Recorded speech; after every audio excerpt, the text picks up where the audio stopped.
Hello, Rachel. How are you? I am doing great. I'm so happy, Rachel. We got worm. Not only did we get some worm action, we got some eye action. Some eyeball pulled out of my head and was looking back great. at me. Oh my lord. Oh, That was so great. wonderful. We got gooey stuff as well as worm vor. Do you think that all took place inside of that worm? It had a little lab table inside of there. That was my theory last time. That was my theory.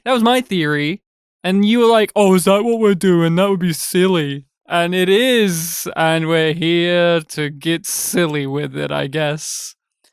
We're here for some worm time on yumyumpod podcast, where we do episode by episode breakdowns of sci-fi TV shows. Maybe one day we'll do a non-sci-fi, but for now, that's our jam. And we are here now to record a discussion on the Season 1 finale of Dune Prophecy. For somebody who's new, they might go, why are you called Yum Yum?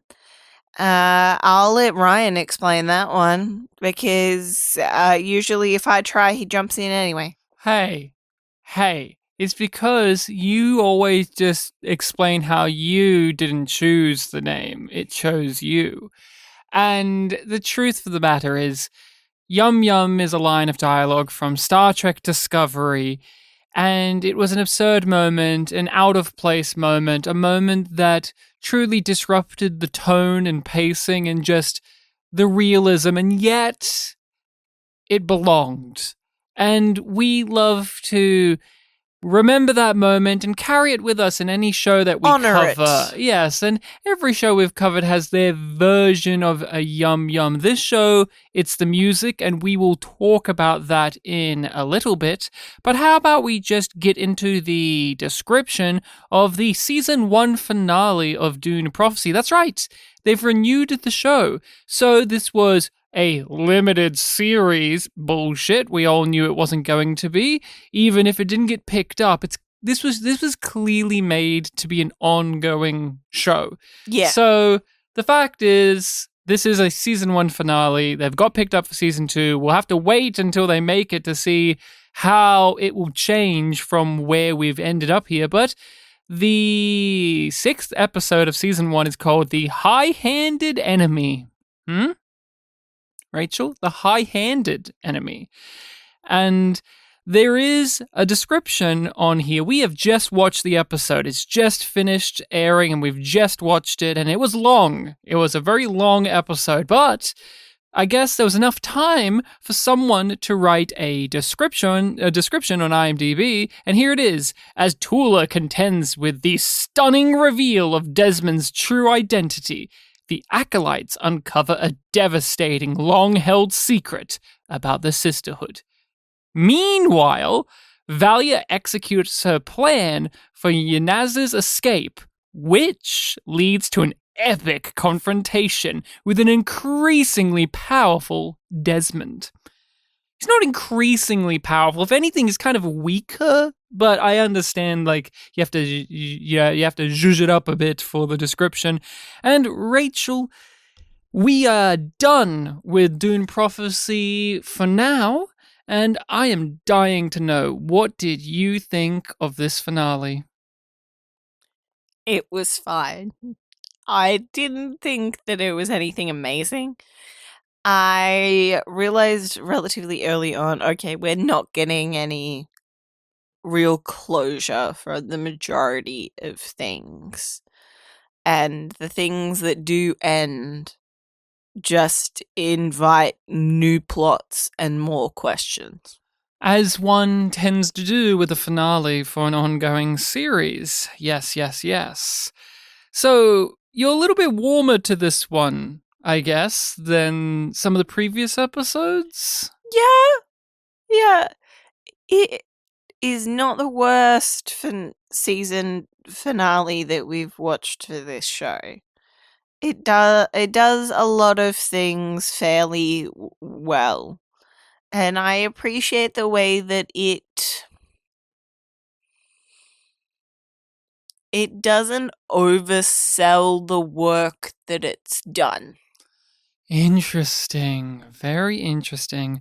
The back half has definitely been a different beast to the first half, but there's obviously still a connective tissue, and this is bringing so many of the elements set up in that first half to roost, and so there's a lot to chew on here. I absolutely hated this episode. It's my least favorite one we've watched.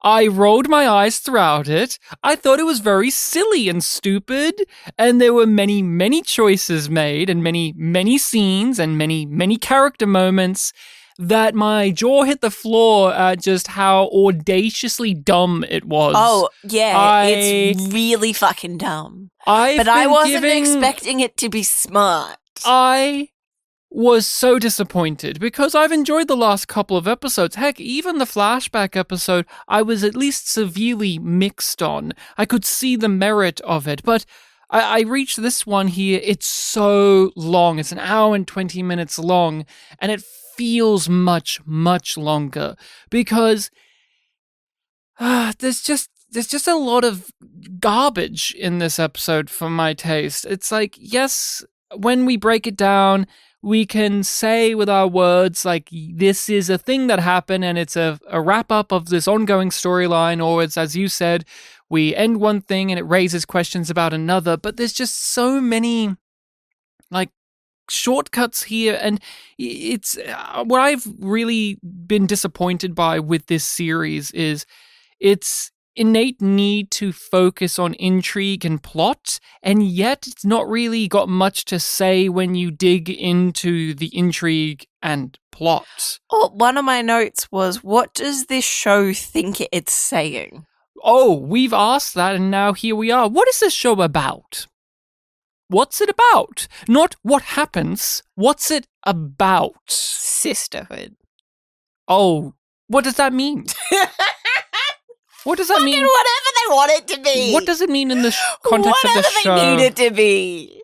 I'm very annoyed at this one. I thought it was very, it made me think of like the worst runs of like Doctor Who. You know what it is. Yes, what is it? You're still fighting the fear. Oh, that's it. I should have realized fear is the mind killer. I accepted the fear. You let it wash through you. Yeah, I am no longer afraid. I'm afraid. I'm afraid of what are the... You're afraid of how bad it's going to get, and I'm not. Okay. Before we drift off course, let's rein it in and control our emotions by pressing our fingers together, and a click sound happens when we do it. Now I can sense the truth in myself. What was your yum yum music moment? Because the music was back this episode. It took a little break for me last week, but boy, did it come back with fury this time in a very, like, overtly aggressive way. Mm-hmm.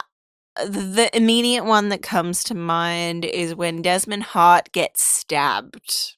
Oh, which time? He gets stabbed a couple of times, it looks like, in this episode. By Theodosia. Oh, I'm glad you remembered her name. It was a lot. You know why I remember her name, though? Why? Because of the Hamilton song. Oh, there you go. Something to latch on to. The music. I'm so happy that I'm not the only person who has taken issue with the music. We've talked to some of our patrons who, yes, these discussions are released early on our Patreon. Not that matters now. Although, people, you should support us on Patreon because we're going to keep blasting through and do the Sci-Fi mini-series of Dune. So that way we can cleanse our palate with some cheesy sci-fi fare. But the music has been a point of contention for a lot of people, it seems, and I'm glad to hear it because my choice is the scene in which the doctor lady dies from testing the virus on herself, and you have Tula backing away in fear and falling on the ground and crying, and it just is this villainous music. It's almost like you're watching a 90s animated show in which a villain enters and it's their theme song. What is the thing that bothers me so much about the music is we can say that the show has an identity crisis with the writing. That makes sense because when we went into watching this, we knew that there was a lot of production problems, specifically with the writing of exchanging all of these different hands for the people who are running the show.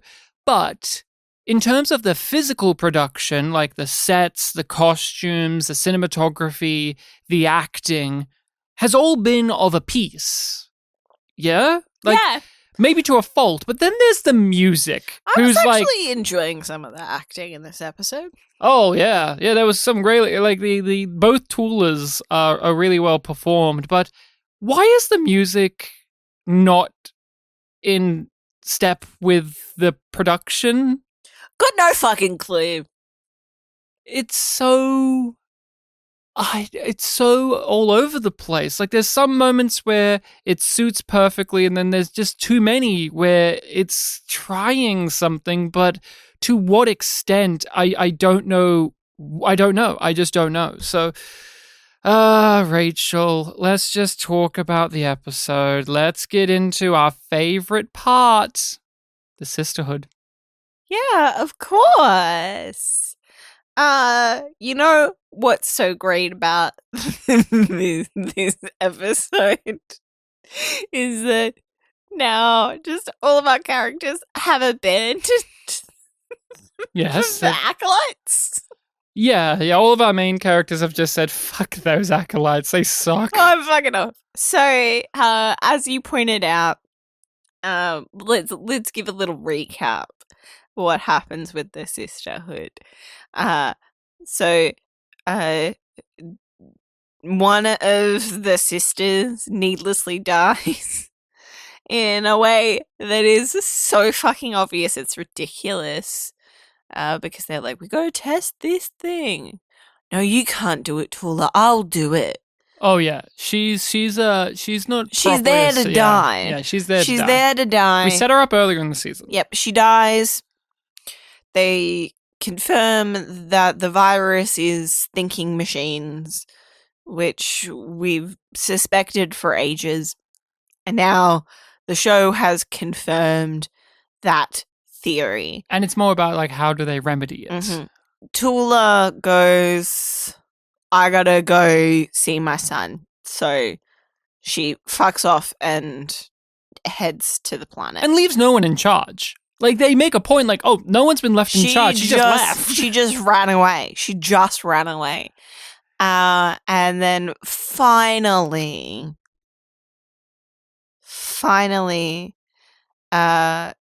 Dorothea takes over Lila's body. Who could have seen that coming? Which we've been fucking awaiting this whole time for. It was not surprising at all. We also got confirmation or a reminder that the old haggy looking sister, like, they make her look haggard, right? That's not just me being ageist. Crone is the word I would use. Crone. Okay. They are witches. Yeah, fair.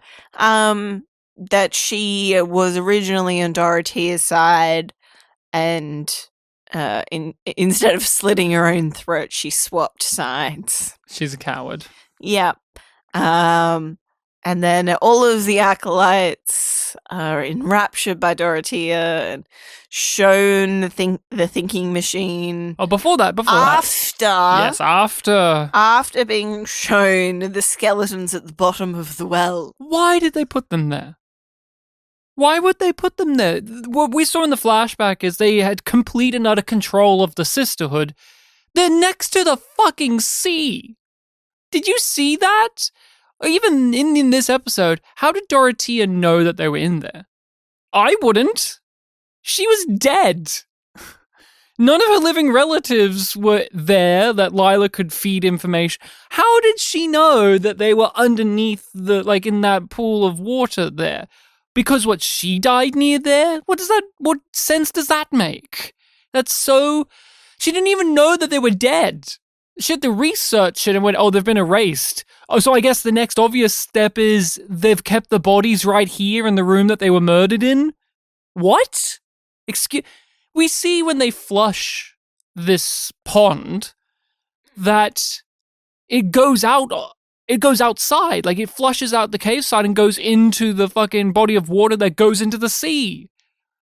Why would they not have just flushed it back then in the day? They were floaters. So, they have technology to... they were going to get rid of Lila earlier this season. Why didn't they do that with these bodies? It's just so aggravating because they just want this reveal. And not only do they want the reveal, they want an easy way for the acolytes to turn against the establishment that's been in charge of their whole entire lives. It goes back to what we were saying, and I can't believe we haven't talked about this more. But in episode 2 or 3, I threw it to you because you're very much into watching and reading a lot about cults and indoctrination and Scientology and Mormonism and all that. And I just said, do they feel indoctrinated enough to you? It feels weird how, flippant these acolytes are, especially most of them who seem like they were raised here. And it just feeds into this, where it's well, they have to be flippant enough to very quickly make us buy that they would have an uprising the way that they did, because nothing... They gotta have it both ways. Nothing adds up here. No, it's just whatever's convenient.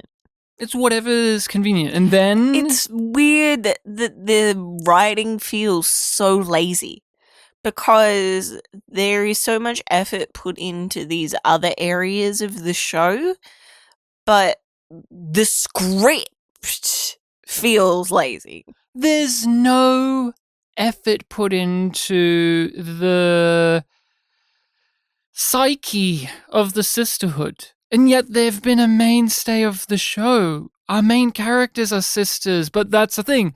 Our two main ones are corrupted and selfish individuals who are looking after only their interests. But what about everyone else? We don't have a...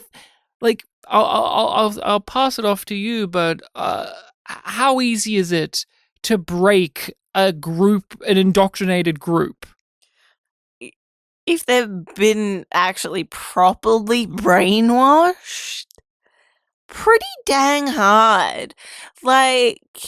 And especially when they are all together and they're facing one outsider. No. But the dreams have shaken them so much that maybe they've been thrown off balance to believe this sister of theirs who's been possessed by a previous. That's extraordinary circumstances. They even say it's a miracle. So maybe that's the rationale one can use. But I just don't buy it enough because I don't know any of these sisters. Even Sister Jen, she had that one scene in the first episode that denoted that she had a quirky, rebellious personality, and it's been sidelined and pushed to the back for the majority of the show. So even she is just another blank face. It's just, I remember her because she has a normal name, she's called Sister Jen, which is memorable because it's so mundane in a world where we have a Valia, and a Harrow and, a Desmond Hart and all of that. And then, because she mildly pushes back against the sisterhood stuff, but she hasn't got a personality much. She's just there too. And I'm ranting and raving about this sisterhood stuff, but how about you keep us on the straight and narrow, keep going on about what happens in their story? Because it's weird too, because as soon, it's basically they take care of it all in one go and then we never come back to it. It's it feels like it's a speed run to get to Dorothea being in charge. So they uncover the bodies. All of them are what the fuck? a shady organization murdered our own. Because, you're meant to be protected if you're on the inside. That's correct. It's a break of trust. Yes. And then Dorothea leads them down to the thinking machine. And I'm pretty sure the last shot that we see of this plot is Dorothea smashing that thing in. With a wrench, with a weird sci-fi crowbar. wrench. Crowbar. And you can just destroy this AI by smacking its keyboard real hard. and there's no backups. Oh, my. It's just in that one location. Did you know that... Floating around. You know the Butlerian Jihad, that thing that's been, like, the background thing of the series? Like, that's the reason that we have a lot of this conflict, is this previous war that went on. The reason, like, in the Frank Herbert books, it's still referenced 10,000 plus years later is because it was, like, this horrifying existential dread. It wasn't just robots uprise and we shoot them and we win. It was, like, this invasive thing, this perversion of control. And now we see how humanity has reacted to that and how it's made its own. Desmond Hart's been even arguing that point throughout the show. Like, oh, the Sisterhood and the Empire, all that, this is just a new version of this corruption. But in this show, they just get to the point of, like, this horrifying thing can just be defeated by beating it up with a crowbar or just saying, I'm not afraid. And it makes it feel significantly less impactful.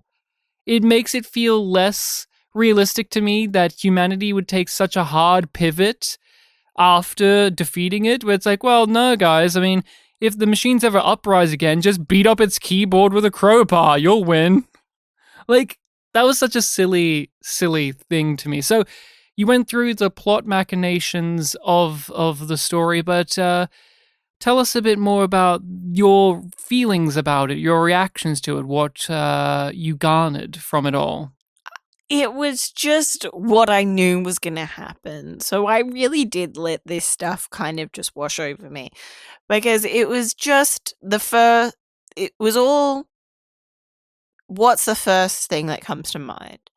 That happens. So Lila's like, can you loosen these restraints? Okay, she's going to loosen the restraints, but she's going to be attacked and then she's going to be in the bed. Bam! That's what happened to Jam. Sister Jen. Jam. She doesn't even get annoyed about it later. She's just like, she's dangerous. And then they look at Lila's freaky blue eyes and then Sister Jen says, like, you know what? Whatever. I'm not even going to try and convince you anymore. Honest question. Why even bother? Why even bother with Lila / what was the sister's name? I always forget her name. You just said it a bunch. Dorothea. Injecting Sister Jen with that stuff. Why don't they have a scene of her convincing Sister Jen to let her go? And thus proving that Dorothea has the power of persuasion, not via using the voice, but because she is righteous. Just that righteous and good. And she has a point of view. And in so doing, we can get a taste of what Dorothea's point of view is, enough to believe that she had a gaggle of people underneath her and that she could again. But instead, she just jabs Sister Jen with a sedative, and then Sister Jen doesn't give a shit about it later. She's like hesitant to follow the crowd downstairs. But then she just does anyway. She's like, oh, I guess I better go. So you just let it be because it checked the boxes of what you knew to be. So it wasn't as offensive in a way because it just plays out exactly like how we've known it to be since they've really put into motion the past lives that Lila is being possessed by. Yeah, like from the instant that they bore up that idea. It's like, okay, so Dorothea is going to get a new body. Great. And now it's taken the whole season to do that. And it's just not that interesting. There's no dramatic irony to it or even tragedy because we don't know who Lila is as a character. We never knew her. She's just this blank vessel for these other characters that have agency to literally take her over. So there's not even like a level of like sadness for this girl who's lost her personhood because she didn't have one as for us, the audience, to begin with. She's just an acolyte, one of many. She's just one that's been deemed important now because of these previous characters in her bloodline that matter. And then, like, with the possession stuff, we don't know who Dorothea is to really worry or relish her possessing and controlling Lila. So in Dune, Messiah and Children of Dune, Paul Atreides' younger sister, who's frequently called an abomination, she taps into her past lives, and wouldn't you know it, it starts to take her over. She starts to give in to the gluttonous, vengeful, evil personality of the Baron Harkonnen, and it starts to take her over, and it's actually, like, sad, because she was the one that killed him, and now he is killing her in return, and there was, like, something there. Here, it's like, who cares? Because my question now to you is, I wrote this in the notes, what is this dead sister's ethos? Like, what's her point of view? What's her campaign? Like, what does she stand machine for? Bad. The sisterhood has lost their way. I don't know what she thinks the right path forward is other than destroying that machine. Which seems like a pretty short-term plan for an entire organization. Is her ethos just thinking machine bad? I didn't even really register in previous episodes she was aware of the thinking machine. I mean she must be because she was the relation of the Mother Superior, but like I just didn't. But is that it? Is that her entire thing that we're having a war of ideologies about is just thinking machine bad? Valia says, nah, thinking machine good. Is that it? Is that really all there is? Yeah, I think so. How's that a war? Maybe also, like, sort of almost as an extension of that, how much the sisterhood should be involved beyond the walls and, you know, playing God. Well, what are they supposed to do? Like, what's Dorothea's remedy? Like, what's her counterpoint? Like, what's the long-term play from her? If she's... Because, okay, not to be purely facetious, but the thinking machine quandary is a good inciting incident for the disagreements, but it should go layers deeper than that. It should be that the thinking machine is just the tip of the spear of these two women's fundamentally different beliefs of leadership and of religion and of so on and so on. And I can feel like the show thinks that's the case, but I don't know anything about this woman. I don't know what more is there about her other than she opposes Valia because she always did. I haven't got anything for you. So there's nothing to really get out of this other than, well, that's a problem. When the acolytes join her and rise up and start destroying the breeding program AI, it's just like, what are you supposed to get other than, well, that's a problem? There should be more than just thinking about how this is a plot beat that will be dealt with in the future. I should be thinking about the implications of this. I should be thinking... You should care. Yeah. I wrote yet again in my notes, I wish I cared. I wish I cared. Is there anything more that you want to discuss and talk about with the acolytes and the sisterhood? Nah. Why were they a focus in the show? No. Thank you, Rachel. Very deep. As deep as a series. Yep. Your I don't know is as deep as those bones in the water. Just a little Yeah. deep. It's also as deep as the Empress, her motivations to, overthrow her husband. She's tired of being ignored, Ryan. Feminine rage. She don't need no man except for Desmond. I don't even know where to begin with her. Okay, let's begin at the beginning of the show.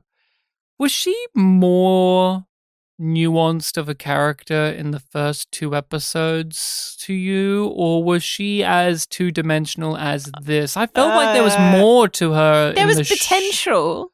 I don't think there was depth there, but we were like, there's this woman who's trying to also sway the emperor and has this clear history and frustration with her position, even though from the outside it looks like she has everything that she wants. Or everything that she could need. She's like a mirror to Valia in a lot of ways as well. Like, these people don't trust her. She's lost her position, but she's fighting in these very nefarious ways to gain ultimate control via a proxy. Okay, I just raised it because I was just thinking about our discussions of this character early on when we didn't know too much about it, but there was like potential there. And I thought the performance was a lot better in those first 2 episodes as well, where now she's just mean-mugging villain. Oh, when she's like swatting away his hand from her dress when he's dying. It's like, oh, God. Why is that your reaction? Because there's a version of that where it would be very satisfying on a cathartic, character-driven level. I can see on paper her looking at her dying husband, who's this failure of a man, and she just backs off and just lets him die. Like, that has weight to it, but it's not earned in this show for us. So why is that the case? Because we never got the sense that she did care about him in any way. So her being like, I don't want to get my dress dirty. It just feels like it's shorthand to make it clear that she is not redeemable. And that she is not the loving, caring person that we were made to believe she was when we first met her. When we first meet her, she's like trying to, connect with her daughter and protect her daughter and guide her husband to doing the right thing. And now it's like, oh, she's villain lady. She's the Cersei Lannister of this show, but it's empty. With Cersei Lannister, she was a mustache-twirling bad guy, and let's not even talk about the final couple of seasons with her character, because it sucks. But you know what was a fascinating angle of her? Was that she genuinely cared about her family. Like, she loved her father, she loved, in quotations... She had humanity. Well, yeah. Like, humanity's not quite the right word, is it? She had a shred of something she cared about more than just the Game of Thrones itself. She cared about her children, and so when they died, it hurt her. It actually hurt. She actually lost something. This character, does she care about anything other than power? And there's nothing wrong with characters who only care about power, but I need a little bit more to go on with these people. And she doesn't have the benefit of being like Desmond Hart, where he actually has like, even if they're bullshit, he has like talking points of things he believes in that go beyond just him being a Machiavellian power grabber. She doesn't have anything like that. So even if you're going to compare her to Cersei Lannister, Cersei had more going on in her head. Hence, she was one of the most fascinating people of that series and of those books. But this, I couldn't even tell you the Emperor's wife's name. I couldn't tell you. Also, did you notice that Constantine had a little break in this episode? An episode where he really should have been here because a lot of the shit that happened would have directly affected him. And not just directly, immediately affected him. But he just had a little break. He had a nap. He had a little nap. He's on the chopping block immediately. Yeah. Like, he's off there somewhere. He's having sex. That's what he's doing. He's just having sex off screen. He's just having a little bit of a pillow talk with Todd's wife, Todd from Life Support. Man, I miss the Duke. I wish he was still around. All right. Valia, she's our main character, and so all of this stuff's happening in the Imperium, and Desmond's making his moves, but she has moves to make of her own. Thank God she makes them in a room that we find out later is bugged from Harrow. That was a weird moment. Where are you, Auntie? Harrow has the device that Desmond gave him. Does that even matter at this point? Like, I guess you can use that as incrimination against her for future... But, like, at the end of this, she's on the run anyway. Like, what does it matter? Like, who cares? Yeah, it doesn't play out to mean anything within this episode, really. Like, oh, great. Harrow will have video footage of a thing we have already got her on the run about. Great. You know what? One of the things that made this episode feel even longer is the amount of time that they repeat scenes that we've seen already multiple times in this show. And then that was another, like, way of, like, they're reusing footage in the little orb and him watching it. And it's just like, yeah, I saw that scene. I don't need to see the scene again in a warped blue tinge.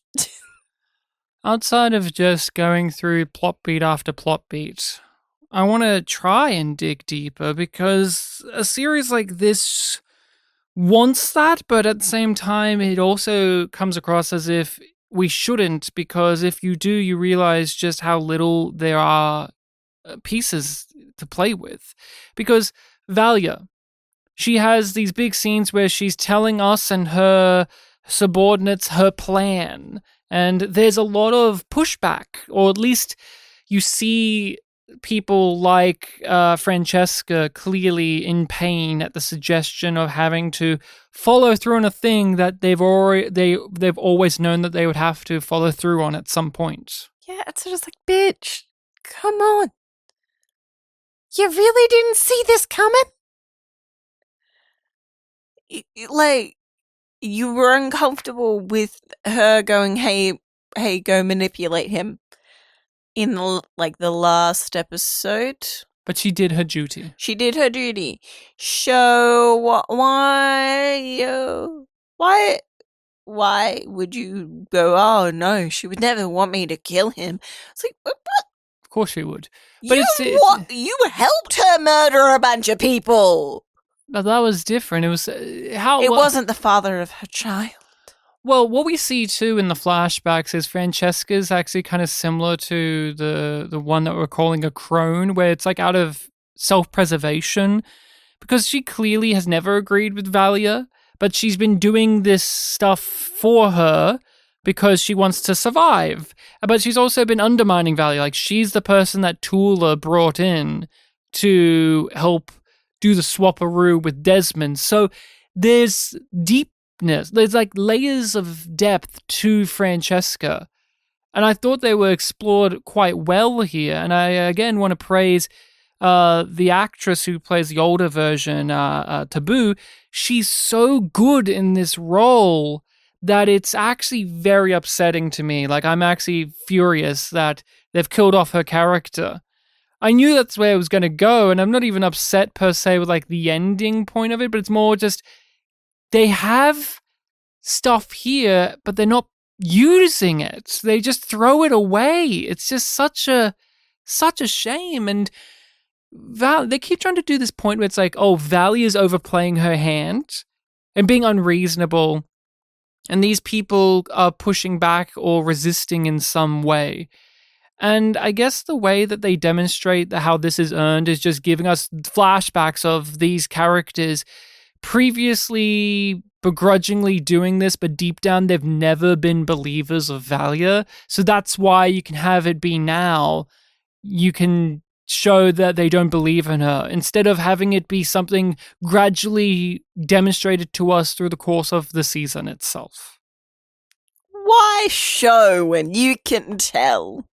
Like, isn't that how it is, though? Like, Francesca hasn't existed in the show until last episode, where she did the things that Valia asked. And then in this episode, she's going to not do them, or she's going to pull back. And the way that we can demonstrate how this is true for her character is to now have flashbacks to her character to say that she was never a believer in the first place. Instead of having this character be in the show much more and showing us these signs. There's not that many episodes. No, there isn't, but still, there's so much you can do in terms of showing rather than telling, but they just tell us. They just go, you have to buy this now because Valia is on the back foot because we said she's on the back foot. And now Valia's taking it in stride and her plan succeeding because we tell you her plan's succeeding. It's like, guys, let me experience this stuff. We already touched on it a little bit before, and your point about this sister being sent on a mission that she doesn't want to do, it is part of what leads to the Emperor's death. She's really dumb. She's really dumb in that scene. Just leaving a weapon there. And I got really frustrated by that because as soon as she just left it there, I was like, oh, she's going to get killed with it. I wasn't fully expecting the Emperor just to, yeet his sword into himself. But as soon as it happened, I'm like, yep. Yeah, that's right. But I didn't have any emotional reaction to his death, even though we enjoyed his character in the first half, not so much in the second half. He's just one note. They say it in this, "You're weak, man," and then he reacts like he's never encountered this belief before. It's like you have since the beginning. Yeah, you've been struggling with this part of your identity and wanting to be a strong emperor and be more like your father and blah, blah, blah, blah, blah. So Valia being like, I'm going to lay it out for you and point out how you've been manipulated your whole fucking life. And before that, it's been a part of our grand plans. You've never had any freedom. And then in the end, he takes his freedom by taking his own life. Oh, the powerful nature of it. And it's just like, oh, is it meant to be sad? Because we know that he knows that he was about to be killed anyway. So it's just like, I'm still going to die, which they wanted, but I'm going to die on my own terms. And it's like, that's not freedom really, is it? It is on his level. Yes, I understand it on like where his mindset is at. Yeah. But the thing is, he fucks up their plans. Like, he fucks up their plans, and the Empress is now co-opting it for her own means. Because they were going to have it the way that they had it, and the sisters were going to maneuver, but now... the sisters were going to maneuver that. But now it's all gone tits up. But it went more tits up with them escaping and Ness refusing to leave without Kieran. Yeah, the fact that the sister died and the Emperor died, if that was the only thing that went wrong, they still would very easily be able to swing and sway it. Well, no, I would disagree because Desmond and the Empress are in charge and they are two people that the sisters don't have any control of. Yeah, but if Valia had worked it out the way that she wanted it to work out, I feel like she could have gotten the upper hand, but then maybe that's why the stuff with Harrow is there, so that it really reinforces that she doesn't Have control. have any allies left. Is she actually supposed to be clever, Valia? Or is she supposed to just be an opportunistic person who comes across as clever? Because her plan, when you think about it, it makes very little sense. But is it because the writing's poor or because she's not a good planner? Because to defend the show, it's been demonstrated throughout that she is this very short-sighted, reactionary person who puts on this performance of being wise. But when she gets arrested and she's like, "I'm going to take the princess," we're going to swap her right in front of Kieran, and there's no world where she would do that because she hates the Atreides. She doesn't trust them. Even Kieran, she knows, is like this guy who is disloyal, like because Yeah. So why would she do that? Because, well, she's not very smart is the answer. Like that's the thing that keeps coming up in the show is just like, why did this happen? Oh, because the character's dumb. I always come back to, I think it was Vince Gilligan talking about like the war between Walter White and Gus Fring, and just how annoying it is when you watch a show where the hero wins because the villain became got dumb. You want them to be smart, and you want a hero or the person you're following to defeat the other one by being just that much smarter. That doesn't happen in this show. No, it doesn't. Here's what I think. Tula is right when she calls her sister a wolf. I think her intelligence is comparable. Like a wolf is able to hunt successfully and manipulate situations within their realm of understanding. But you wouldn't say that their intelligence is like an extremely high level. Like for an animal, it's impressive. But if a human was as smart as a wolf, it wouldn't be that impressive. Don't wolves, like, aren't there packs? Isn't that a whole thing? Like, wolves can be in packs as well? But they keep trying to, they use this whole wolf thing where it's like, we, loners. They're sisters. Yeah, they're sister wolves. Romulus and Remus kind of thing going on. Yeah, it's interesting. I just wish that the characters were smart, because here's another element that fucking infuriates me about the show is you have these obvious plot points coming to you, but it's not as if the characters are unaware either.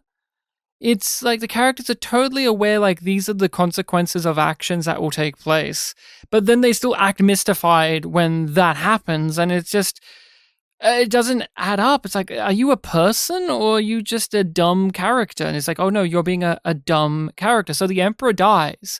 The status quo is completely shifted and changed and thrown up in the air, but I've been noting down in every single one of our notes, the things are shifting all the time. So there was never much of a status quo for them to upheave in this season. And that's like a point that Valia brings up. It's like, well, if you just stuck with how things were supposed to be, we wouldn't be here, and you've made your choice now. So tough shit, you're going to have to die, and that's just how it is. And it's like, okay, but Valia's proven to be wrong when it comes to these things, but she's right when it's ever so dramatic. So that's a thing that just rubs me up the wrong way, because I think she's supposed to be clever. I think Valia's supposed to be like sloppy, but I think she's supposed to be clever. But I don't think I've ever bought at one moment in the show that she's actually clever. Oh, I agree with you. Yep, that's it. That's all Rachel has to say. Just an agreement, a thumbs up. You must have loved Theodosia taking the princess's place, and the amazing plan that got pulled off there. And yeah, like it was just, how did that not succeed? Thank God that we had a shapeshifter set up a couple of episodes ago just to do nothing. No, Rachel. Stabbed Desmond. Could you put more words to this stuff? I'm just sighing because I cannot, with my right mind, be able to articulate this other than just saying it's fucking dumb. Yeah, but I don't have anything to add. What else? Like, it's just... It thinks it's smart. It thinks it's cunning. And it's just not. It's, oh, we want this person. Let's switch this person. And it's all stuff that is just so clearly what's going to happen. But then it's not. So the point is, they free the princess from being arrested. They take Kieran along because she demands it. Okay? Remember, Valia, you want this person to be the next ruler of the fucking Imperium, but you can't even control her enough to make her not bring an Atreides along? Okay. Just put that one in the back of your mind for a little while. But then Theodosia, she's a shapeshifter. She shapeshifted into the princess. They swap clothes, which I found a hilarious little detail. They had to swap clothes, and the plan is like, you're going to be the princess here because they'll freak out if she's gone. You can cover for us. And they even make it clear like it's a short-term plan that they're making up on the fly, but it's a short-term plan. But I cannot read this expression. When we're left with the Theodosia version of the princess in that chamber, she makes like this like villainous, at least I read it as kind of like a villainous, like methodical look on her face. Now, was that indicating something else, or was that just indicating like, oh, she's going to decide to shapeshift into this guy on the floor? Like, is she on Valia's side, actually? Or is she another agent of some sort? Well, yeah, like, what she says, would indicate that she's on Valia's side and just uses this opportunity. You were really confused as to why she phases sort of out of her transformation. Why? No. I'm confused. Why did she go off the plan? The plan was be the princess. Distract them by being the princess. Yeah, because... They don't know she's escaped. You are here being the princess. Be the princess. Desmond Hart doesn't know jack shit. Lie about somebody from the Resistance coming and taking Kieran. That's it. But then she shapeshifts into one of the guards on the floor so that she can lure Desmond in and just stab him in the side and say, "Sister Bavard." Aim for the eye. Aim for his fucking throat, you idiot. You're right there. You have the room to maneuver. You have it. And you fuck it up because we can't have Desmond die. Did you note the Emperor was like, oh yeah, and whatever happened to that evidence? So it just went up in flames and just, it's like very hilarious that Desmond got exploded last episode and yet he's fine. He's fine, Rachel. He got exploded last episode. He's been eaten by a worm. So why would a fucking knife to the side be a dramatic enough, poignant thing for this Theodosia character to fuck up this plan that makes more sense and would be more dramatically interesting? It would be more interesting if next season they set up Theodosia's playing the princess and like that's going to be a dramatic thing that we can extenuate out in the upcoming season. Not just she's arrested. Because guess what? One of the other dramatic endpoints is Tula's arrested. We have two characters whose, like, their big thing is they're arrested. You get arrested and you get arrested. There's a lot of arresting people in this show. Why did she do that? Tell me why. Like, give me some rationale of why she went off book like that and did that plan instead. Because it's not like we know anything about Theodosia to say that she's impulsive. If anything, she comes across as, like, very stern. So why did she make that impulsive move? Or was that Valia's secret plan? No, it wasn't. Or she wouldn't have been dressed as the fucking princess. I don't know. I don't know, and I don't care. And that is Dune Prophecy, everyone. There's more talking points that we have here, but what's the point? Because the series isn't interested in the stuff that we were hoping it would be. What's Desmond Hart?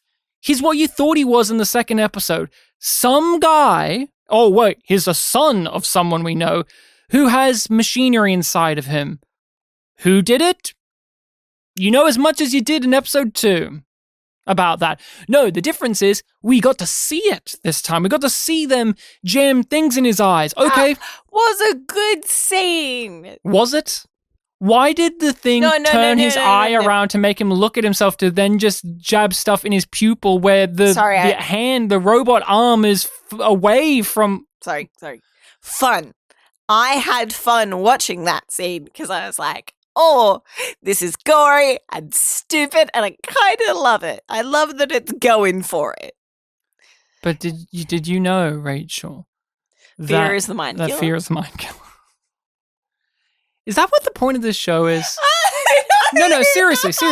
Is the point that the show is just like, hey, this is where Fear of the Mind Killer came from. Here's how Gom Jabbar came about. Here's where Bomb is it just is that it? Is it just prequel like lore updates? Like in blah blah blah, you got to meet Valia Harkonnen and she created the voice. Oh, when you read that in like a wiki, it's like, oh, okay, well, that's interesting. I now know the name.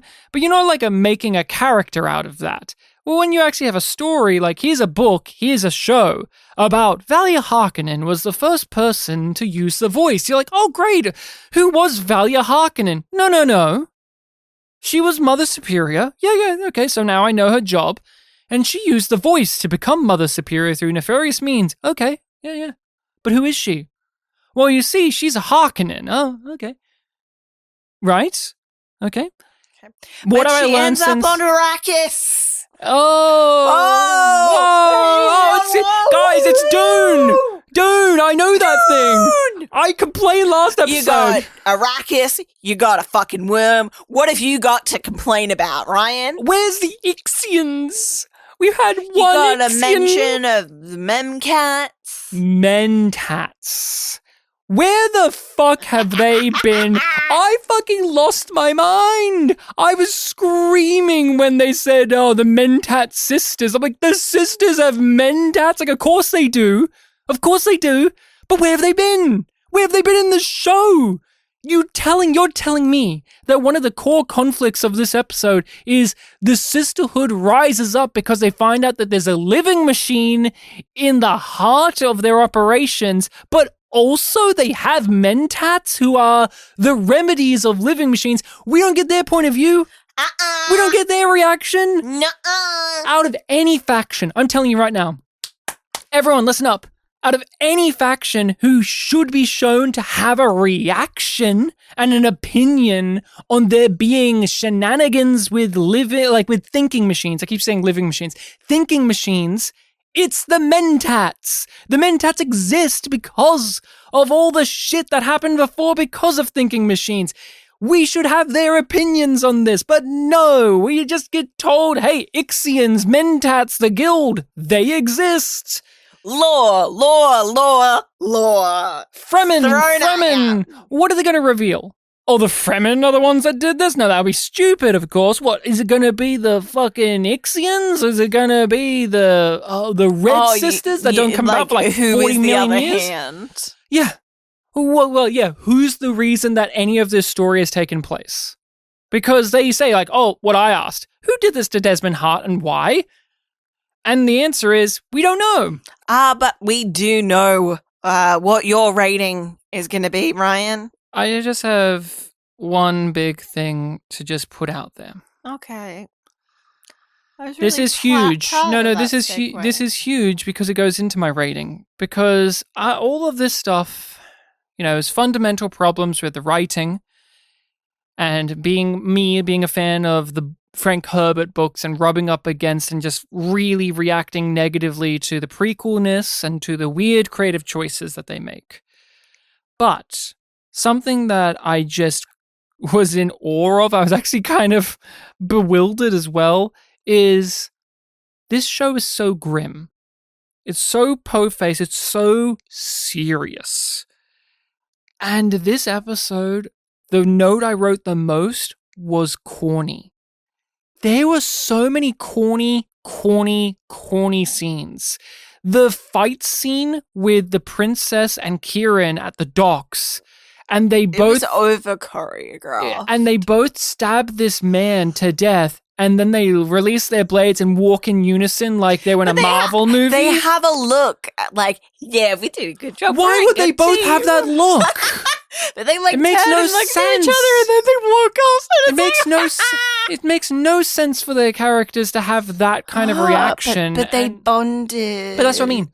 The voice is. I've made my mind up. The way that they use the voice in this show is hilarious. I laugh every single time they do it now. We got so much of the voice, and it's so silly. It's so silly in the way that they execute it. Just the water vibrates and just choose. And it's not scary. It's not threatening. And they do that so much. There's so many moments in this episode. I just wrote corny. Like Valia on the frozen lake in the snow, and there's all these particle effects, and her brother's like, you killed me. You did this. Blah. And I just was rolling my eyes. I was just like, this is so lame. But I was in awe of it because every single adaptation of Dune has had some fucking weird, lame, corny shit in there that I can't wrap my head around why they did that. Like the David Lynch one is filled to the brim with them. It's actually one of the reasons you watch it is just go, why did they make that choice? Why that choice? That's a weird way of doing the weirding way. Denis Villeneuve, he's just so stripped back that it actually can be perplexing of why it's so stripped back. Like the Harkonnens in that movie are still over the top and joyous, but why are they all bold and characterless, like feature-wise? Like they should be bigger than life, but they're all like militant black with bold heads. Like that's a choice I don't love, but it's like, it's a uniquely like, oh, that's a weird choice. And the Sci-Fi miniseries I know is up to the brim with them as well. And this show, it's trying to pretend that it's this serious, grounded drama that's like very important. But then there's scenes of like Desmond Hart fucking squealing while holding his fingers to his temple and his eyes twitching. Or there's scenes of a worm voring you, and then a very serious British actress saying, it's the worm, I tell you, the worm. And her other sister's holding her hand, being like, let the fear wash over. It was very melodramatic, is what I'm saying. And I loved it and hated it, and I just wanted to flag it up because it's just, there's a dissonance there. It's taking itself so seriously, and yet it's so comedically stupid. But I invited you to take your rating. My rating is, of course, a yum. Yum. I loved it. It was the best episode of the show. Positivity all around. I've done nothing but praise this episode throughout. So, of course, everyone knew my rating was going to be a positive one. But, Rachel, what about you? What would you... You were, at the beginning of this and throughout, a little bit more relaxed on this. Like you've kind of resigned yourself to what the show is in this way. So this episode seems like it didn't really grate you as it did me. No, I wasn't hopeful going into this. And like, I had fun with the corny elements of it because I was just like, oh, it's so stupid. Look at it being so stupid. It's like seeing a cat do something really dumb. Yes.